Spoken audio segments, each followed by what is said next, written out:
Okay, last part here. What I'm using your companions be the last part. So here we are. The conquering heroine has won the day, and now she takes her bow and exits the stage. A fine ending.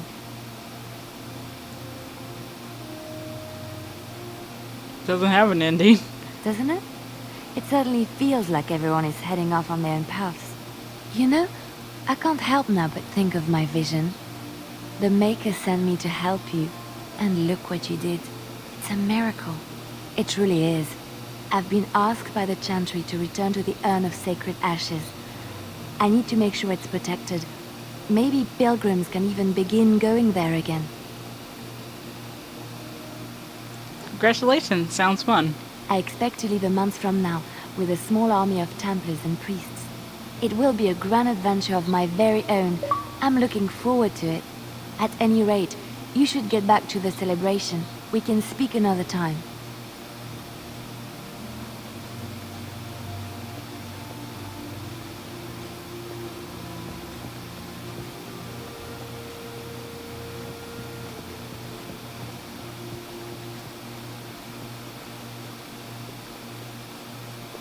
The hero of Ferelden. My. How does it feel? It's a little strange. Of that I have no doubt. It's a title you'll be wearing for a long time to come, just as Loghain wore his. But it's not so bad, is it? A blight defeated with the other nations barely becoming aware. Who could ask for better?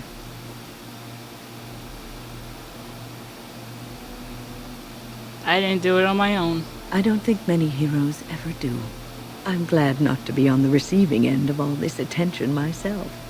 I say, let the young have their fame. Not that I've gone without notice. Irving asked me to take over as first enchanter, but I don't wish to go back. Not after all this.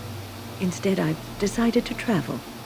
Shale has expressed a desire to go to Tevinter to look into a way to regain her mortality. And I will join her.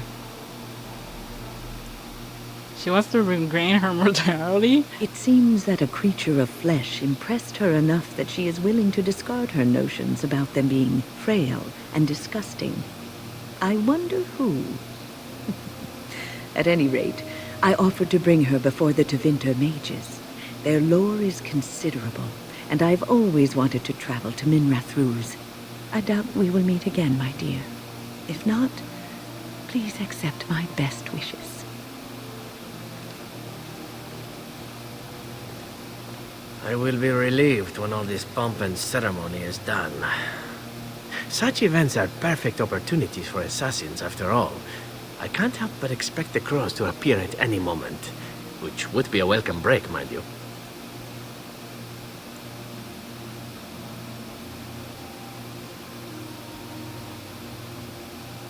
A bloodbath sounds like a fun idea. Do you think that the crows will still come after you? Eventually. With Taliesin dead, it may take them time to figure out what has happened, but they are like the tides, predictable. You know, it does occur to me that staying in one place is only going to invite the crows to find me that much quicker. While fun, that might eventually get complicated. You said earlier that you are planning on leaving soon. Is that true? Only if you're leaving with me. Naturally. You caught me and now you're stuck with me, I'm afraid. Sad, I know, but we'll manage somehow. Well then, since I am sticking around, I suppose we'll have plenty of time to speak later, yes? So go on and get paraded about. It's fun to watch. Don't worry, I'll keep an eye on you and make sure no one gets a clear shot. Not without paying me a great deal of coin, anyhow. That's not right.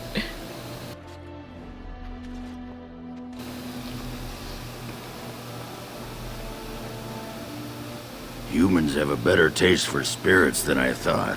The ale up here is actually good. Orzammar ale tastes like dirt in comparison. Probably because they put dirt in it. Go figure. Enjoying yourself already, I see. After what we went through, I think I've earned it. I think you've earned it. So I guess you're heading off soon, huh? Leaving the city? That's the plan. I'm thinking I'll stick around myself. At least for a bit. I'm getting used to that big sky up there. And I'm thinking I might just look up Felsi again. See where that goes. I'm glad. I hope you two are happy. Ha! I'll drink to that. Ah, well, enough babbling. That pot-bellied son of a whore Tegan said I'd pass out before drinking an entire barrel of pickle juice. I aim to prove him wrong. Take care of yourself. Been good traveling with you, Warden. Don't get lost in the shuffle now.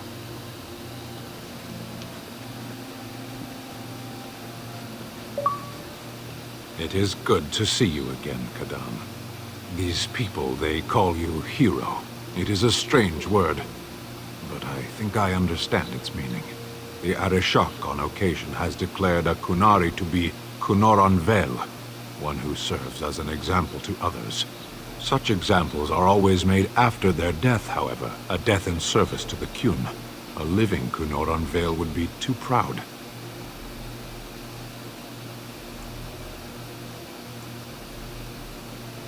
Nothing wrong with a little pride. I would argue, had you not ended a blight, for such an accomplishment there may be allowances. What the human custom has in common with our own is that the declaration of a Kunoran Vel is a cause for much celebration. It is one of few occasions when the Kunari are permitted to engage in revelry. There is imbibing of spirits, public chanting, meditations abandoned. It is madness.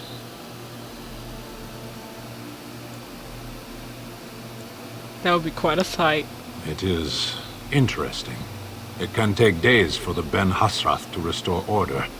There may even be executions. I suppose I should tell you. I have decided to return to my people. Your quest is done, and thus so is my reason for accompanying you.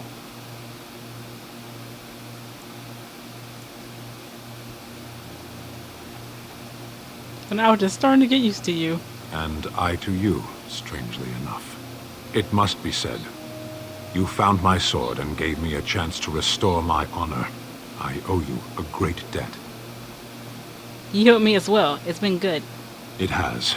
That one of the Baz, a foreigner, would become known as Kadan to me. Unthinkable.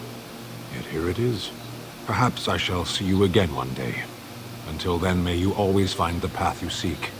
Farewell, Kadan.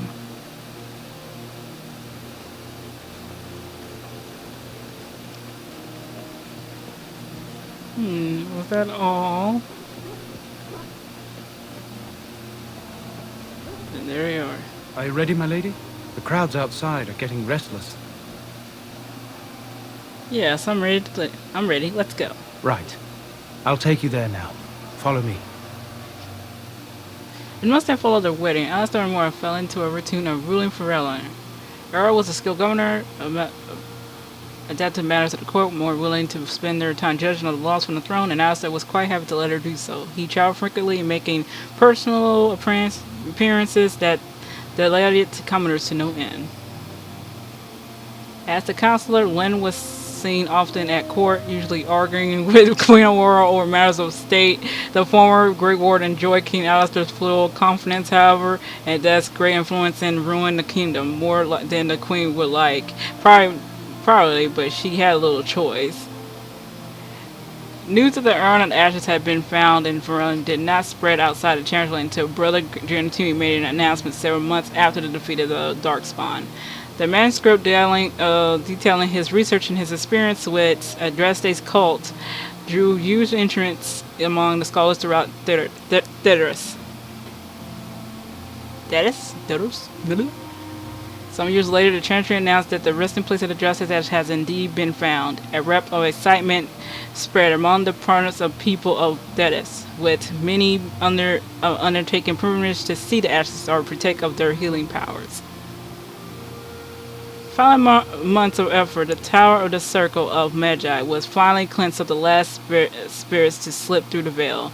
No further abominations were created, and the first enchanted armor was pleased to declare the circle safe. All that could be saved had been. With the sabers shut down in the alienage, a lot of the city elves improved for a time. The new king even named the local elder to his personal court, a scandal among the humans, but a sign of new help to the elves. Mwah! Shani continued to be an outspoken member of the alienage community, and in time became the new elder. That outspokenness earned her frequent trouble, but served her people well. Al-Eman returned to Red Cliff, beginning the long task of rebuilding.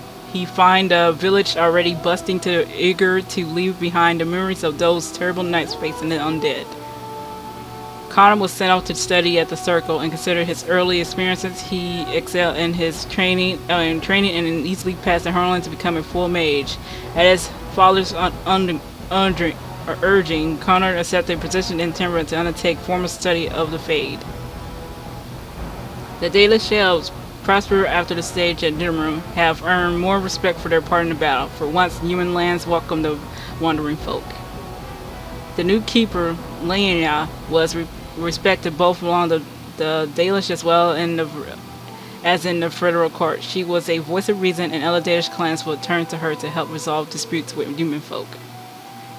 In time, many of the Dalish clans moved to the new land provided for them in the south near Ostagar. Wary of their human neighbors, however, tensions soon rose again, and only keeper layer leadership kept peace alive. In Ozmal, King Balin quickly proved himself a reformer. Trade with the surface lands increased, and Catalyst restrictions were loosened. The Catalysts were permitted to take arms against Darkspawn in exchange for new freedoms. For the first time in generations, the line in the deep roads was pushed back, and a few tugs were reclaimed. Balin's reform quickly found him enemies within the warrior and noble classes, however, and after several assassin's attempts, the assembly was dissolved. The king then ruled alone, and some said as a triumph, others said as a visionary determined to drag Ozmal into the modern world. Yeah, we picked the right choice.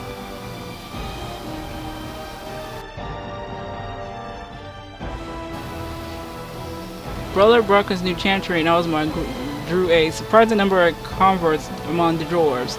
They quickly attracted a great deal of anger from more quarters, and before long the assemblies restricted the aggressors' rights. Were arrested and was slain while being arrested during a peaceful demonstration in the Commons. The assembly claimed this was an accident, but news of the result riots reached the chantry on the surface, where the divine even continued a new exiled march, I think. The Dover mage, Dalla, unwillingly completed her studies at the rebuilt Circle Tower. Eventually, she published a complementary theory of how Lurum evaporates relate to the supply of magic. It's gained at great deal of attention. Gain. Although the Elbow of the Void was destroyed, rumors about its location creeped into Ozmal. Years later, thanks to the defeat of the Darkspawn on the surface, a few determined smiths managed to locate the Anvil's remains. They examined the ruins of the Anvil, and upon returning to Ozmal with their findings, convinced the Shona to recreate Cardin's research, a new golem was created, bound with a spirit taken from the Fade. The golem immediately went insane, killing several shippers before it was destroyed. The research was branded extremely dangerous and sealed away. Whispers of its existence calculated through the Ozmal, however, and demand among to the Smith cast to reopen Cardin's research refused to abate. As good as her word, Morgan disappeared once the archdemon was slain. Someone of Morgan's description was seen traveling alone months later, heading west through the forest mountains, and she may even have been with child. As for Lynn companions, they went their separate ways. When Lynn finally left Durham to continue her travels, Denfron went with her, electing to remain with the women he loved. They continued their adventures together, at least for a time. As the Blight lands began to heal and the Grey Warden slowly rebuilt the order in Anatheme, they discovered that the fight against the Darkspawn was not yet complete. Although the heart was rerolled and had to swallow upon the Archdemon's death, many of the more powerful Darkspawn survived to organize ruined war bands that prey upon the land and upon each other. These wars sprayed havoc, and some even journeyed west into Orleans or across the shiny sea by the dark deep roads. They proved cruelly difficult to wipe out. But these tales are yet to be told. This tale ended when Lynn sank her blade into the archdemon's hand and destroyed it forever. It was not the last that Ferelden will ever hear of her. However,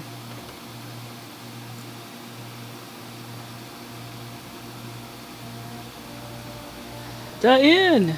Thank you for this journey, guys. Next is Dragon Age Awakening.